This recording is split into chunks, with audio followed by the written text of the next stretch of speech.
नमस्कार, हम छी कपिल कुमार झा और अहाँ सब देख रहल छी समधिया मिथिला। समधिया मिथिला के एहि अंक में हमरा सब संगे छथि नीतीश प्रभाकर चौधरी। नीतीश प्रभाकर चौधरी अलीनगर विधानसभा से भावी उम्मीदवार छथि और बड़ा तेजी से राजनीतिक गलियारा में हिनकर नाम गूंजल है। पिछला दिन जखन 24 अप्रैल के पंचायती राज दिवस के अवसर पर प्रधानमंत्री नरेंद्र मोदी जी मधुबनी के धरती पर आयल छलाह तो हुनकर स्वागत वाला टीम में हिनकर नाम सेहो शामिल छल और ई प्रधानमंत्री नरेंद्र मोदी जी के हेलीपैड पर स्वागत कयलनि। हम सब बातक शुरुआत एहि चीज से करब। नीतीश जी, पहिने तो अहाँ के समधिया मिथिला के कार्यक्रम में बहुत बहुत स्वागत अछि और हम बातक शुरुआत एहि चीज से करब जे अपने नरेंद्र मोदी जी के हेलीपैड पर स्वागत केलियनि, प्रधानमंत्री के स्वागत करला के अवसर पर अपने हुनका से मुलाकात केलियनि तो अपने के की अनुभव भेल? जो हम जे से मोदी जी के स्वागत केलियनि एगो बहुत नीक बात है, लेकिन आइ अपन भारत देश जे एतेक ऊपर तक जा रहल है और अपन भारत देश के जे सर्वोच्च पद पर छथिन, जे प्रधानमंत्री के पद पर छथिन, हुनकर स्वागत केला के बाद लोग के कनि गौरवान्वित महसूस होते है और ई चीज के एहसास हमहूँ केलिए। बहुत लग से देखलियनि तो हुनका चेहरा के देखला के बाद एगो बुझाई है जे जेन लोग उच्च पद पर चलि जाए छै हुनका कार्य के कतेक प्रेशर रहे छै। ओहि स्वयं माने अपना देश में जे छै एगो घटना भेलै पहलगाम में तो ओकर चिंता हुनका चेहरा पर हमरा स्पष्ट देखाई छला। हुनकर जे कार्यशैली, हुनकर ऊर्जा, माने हुनकर जे उम्र हेतनि ओहि के अवस्था में हुनकर जे ऊर्जा देखलियनि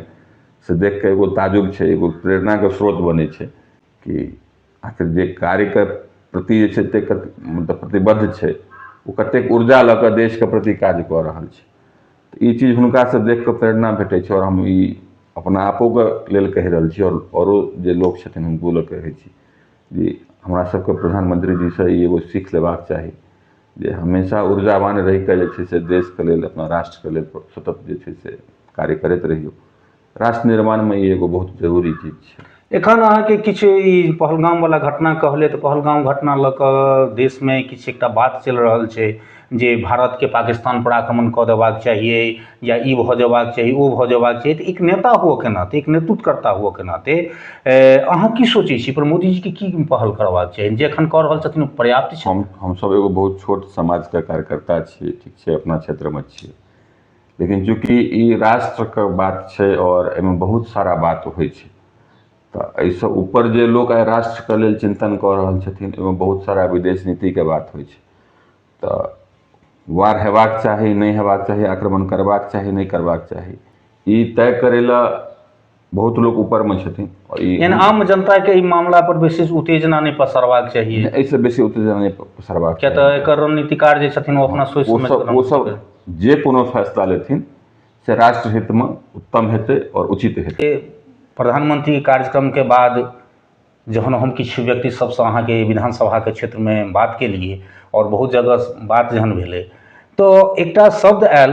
जे अलीनगर जेहन नेता चाहे छल, अलीनगर विधानसभा के एकटा नीतीश प्रभाकर चौधरी अलीनगर के एकटा नेता के तौर पर नेता नहीं कहियो, ई अलीनगर के जे छै से हम बेटा बन के एतऽ छियै तो समाज सेवी बन के छियै